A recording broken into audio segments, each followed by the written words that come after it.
Good afternoon. I'm Melanie Jones, and I'm here to introduce the last session of the day that we're going to enjoy for Czech.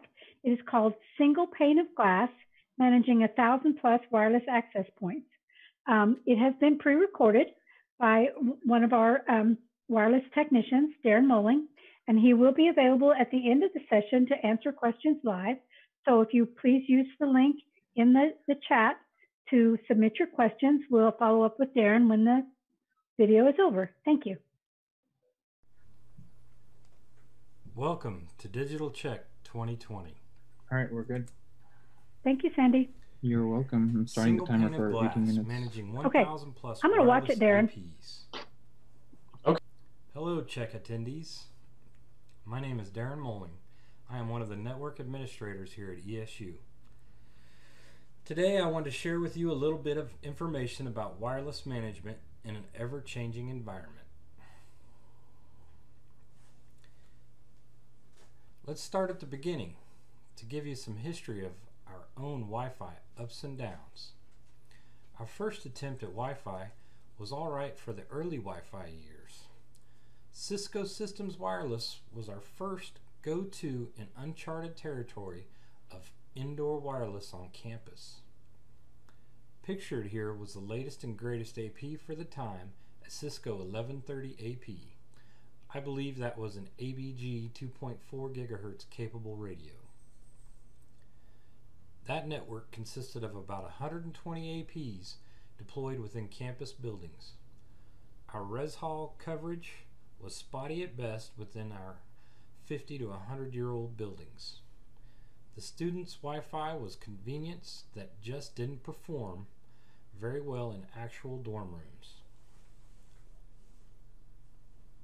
Each of these APs were controlled by an on-prem controller. I believe it was something along the lines of a 5508.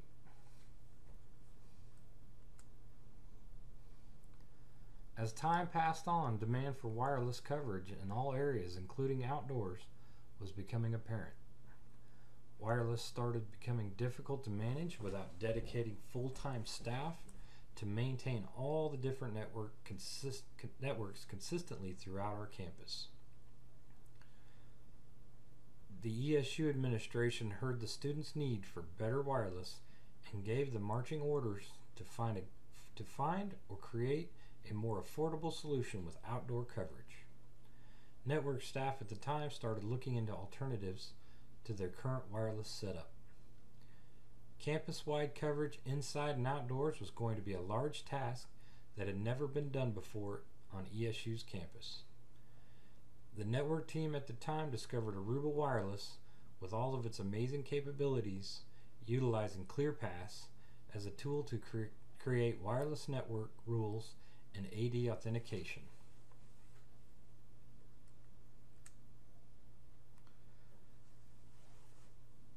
Pictured is an Aruba 225 AP that outperformed almost anything at the time.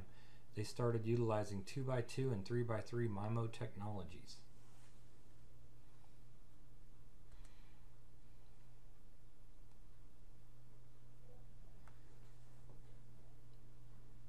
Managing on-prem Wi-Fi. So at this point in time, ESU decides to forklift Cisco and put Aruba Wireless APs everywhere, indoors and outdoors, endeavoring to save money, yet gain a more specialized solution that fit ESU's needs. That particular project took over a year to design and configure, and almost a whole nother year to deploy all 400+ APs, inside and out. Not bad for 3 guys working on that every other network-related task. Trying to stay busy doing your own personalized work and doing a huge project. It was a tough task, but we got it done. So Aruba is a great wireless system that did amazing things like offer guest portal and authentication on multiple SSIDs inside and outdoors. But the training, costs, time to configure and make changes, along with the cost of on-prem controllers that need updates and expansion, was painstaking at best for ESU. The overall cost for owning this system was just becoming too great to keep on expanding. Wireless questions and changes. There were questions that left staff constantly changing to improve how wireless was used. Students wanted to work just like at home, especially in the res halls. Professors and staff realized the convenience of wireless and now would like to have all office areas covered. How are we ever going to keep up without hiring full-time staff to do nothing but maintain our wireless networks?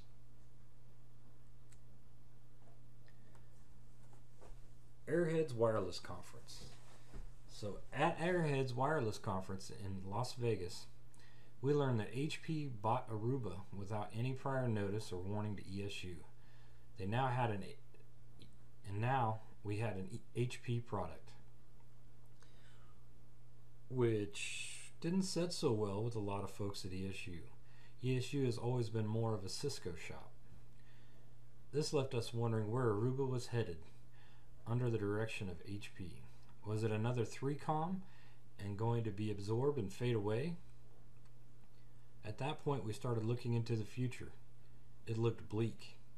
Unsure what the future held since we were 5 years in and needing to upgrade controllers with a hefty price tag to keep up our wireless expansion. Around that time, Cisco reps tell us about a recent acquisition of a cloud-based wireless company called Meraki, and how it would make managing our wireless easy without the use of on-prem controllers.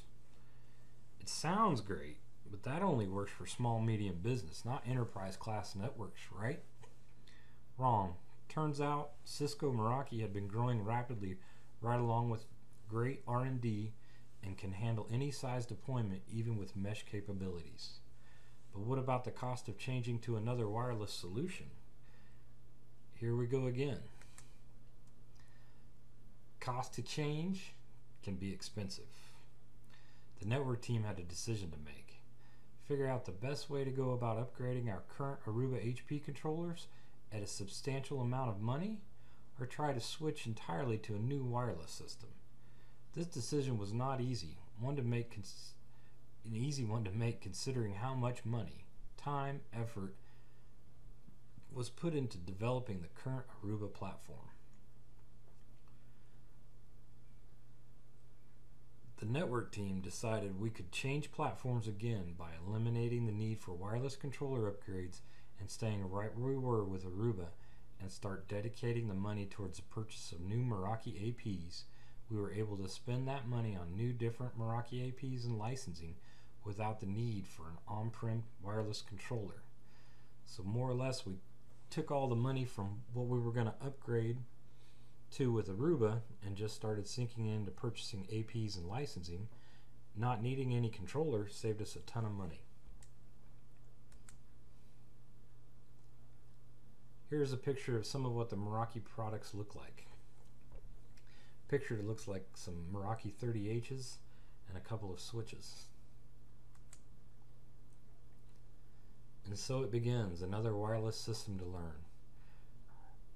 Really, it only took one day of free training to familiarize ourselves with the dashboard enough to start customizing our own. This can't be that simple, but it was.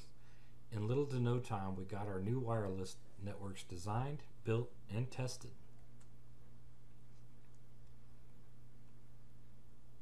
So, ESU forklifts Aruba for Cisco Meraki. Top things the network team needed to do: build wireless networks and dashboard, build wireless indoor and outdoor profiles in the dashboard, configure SSIDs in the dashboard, configure tags in the dashboard, import APs into the dashboard. A whole lot of work, but at least it's all done in one single dashboard. Then we had to go back and name and deploy all APs in the field in Meraki dashboard and using the app on my iPhone. Here's a picture of Meraki dashboard and the iPhone app.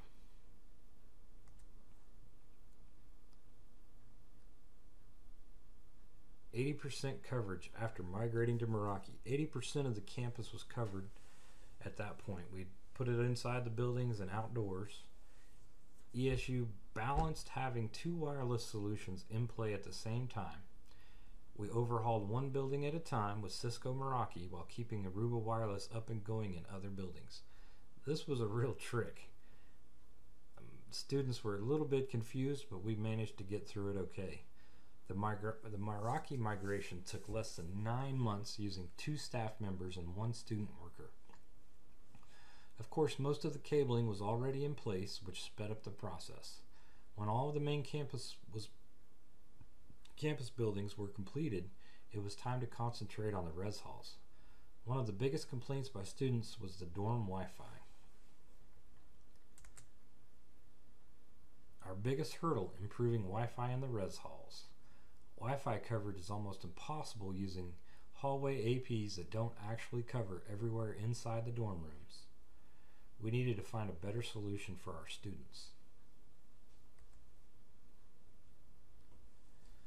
With wireless being hard to control and satisfy every single resident in the res halls, we needed a new type of low-powered single-room style AP, something that could mount on the wall to use existing cabling in every room.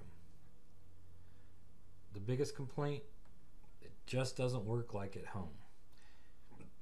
Students want to game, they want to watch Netflix, YouTube, use their Chromecast devices, wireless printing, streaming content, everything wireless. I'm not sure students nowadays even know what an Ethernet cable is. So, students need wireless in every dorm room. Meraki had the perfect solution, an AP in every dorm room with 4 Ethernet ports for hardwiring devices. That cost was steep, but worth every penny to give the students a better life experience on our campus. Wireless has never been better for the students or staff at ESU. After the new AP implementation, the help desk tickets have dropped dramatically to almost non-existent compared to previous years. No more setting up IT help desk staff at every res hall during move-in times. No more having to show every student how to log on to the Wi-Fi. We now welcome students with Connect to Hornet Hall Wi-Fi. Here's your password, and we're done. They can use that Hornet Hall Wi-Fi however they want. It's wide open. It's easy encryption. It works perfect for students, almost just like being at home. Here's a picture of the Meraki 30H hospitality AP that we installed. This allowed every dorm room to be completely covered. As a matter of fact, we had a switch go down, and none of the students even realized that the 3rd floor of the res hall was offline. Luckily, we get alerts. We knew it was offline, but since the students didn't notice, we were able to go over there and work during the middle of the day, change out the switch, put a new one in, and the coverage continued from all the other APs still active within the building. Nobody even knew what happened. That was awesome. This is a picture of 3 different APs we have installed around our campus for different applications.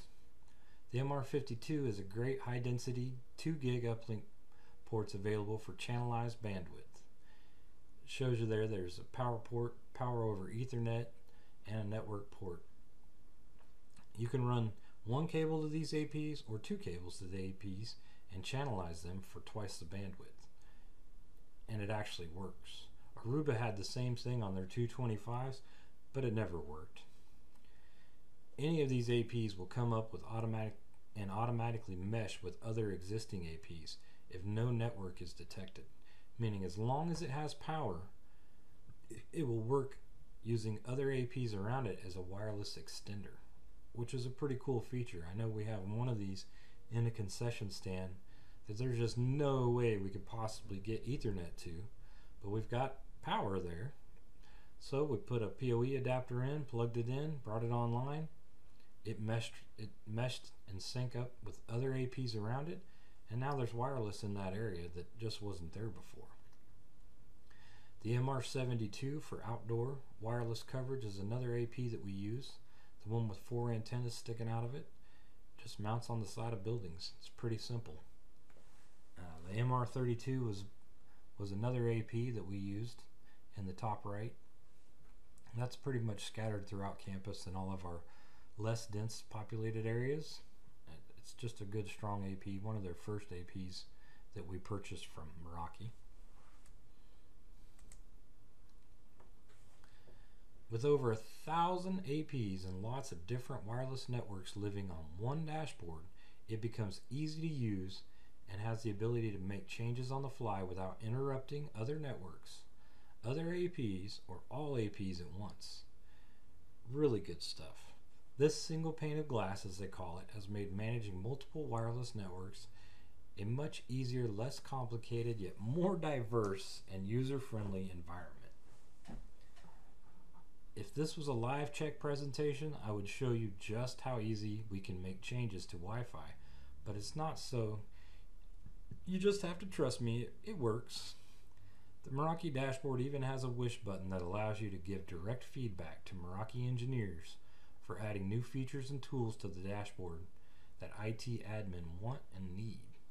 So literally, if you have a great idea, you can click on the wish button, type it in, it'll get to the engineers, and 9 times out of 10, if your idea is good and it's something they can add, whether it's wireless health, different ways to check on APs or radio frequencies, they've added so much to the dashboard tools that we used to pay $5,000 a month, or not a month, a year, for Ekahau, which is a great software for heat mapping and wireless, figuring out where to deploy everything and how everything's working. We don't own Ekahau anymore because we just don't really need it.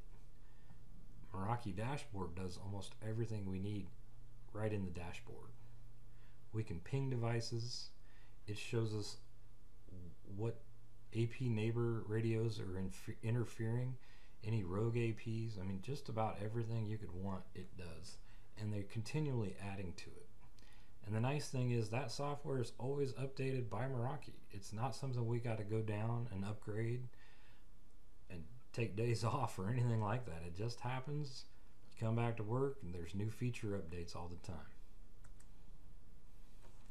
The end result of changing to a cloud-based wireless system is fantastic in almost every way for us here at ESU. Top reasons why we switched to the cloud: easy to access from anywhere with no VPN required. Easy to configure and deploy. Easy for any one person to manage. Automated updates. Easy to swap out APs or change APs to a different network or SSID. Every Meraki ESU network is controlled by a single pane of glass. Meraki cloud-based wireless system has changed the way we work on wireless. For ESU, ditching the on-prem controller was the best way to move forward, giving students the best possible experience with Wi-Fi we can.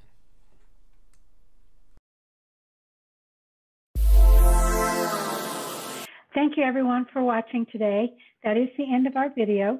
We had some technical difficulties at the beginning, so if you missed the first part of it, you can go back to the sessions page, click the Watch Now button, and you can see the entire presentation without missing any of it. Additionally, if you do have questions for our presenter, Darren Mohling, you can still use the Submit a Question link on the session page, and he will get those questions via email, and then he can respond to those questions. Again, thank you so much for participating in the last session of the day. We hope to see you tomorrow. Good night.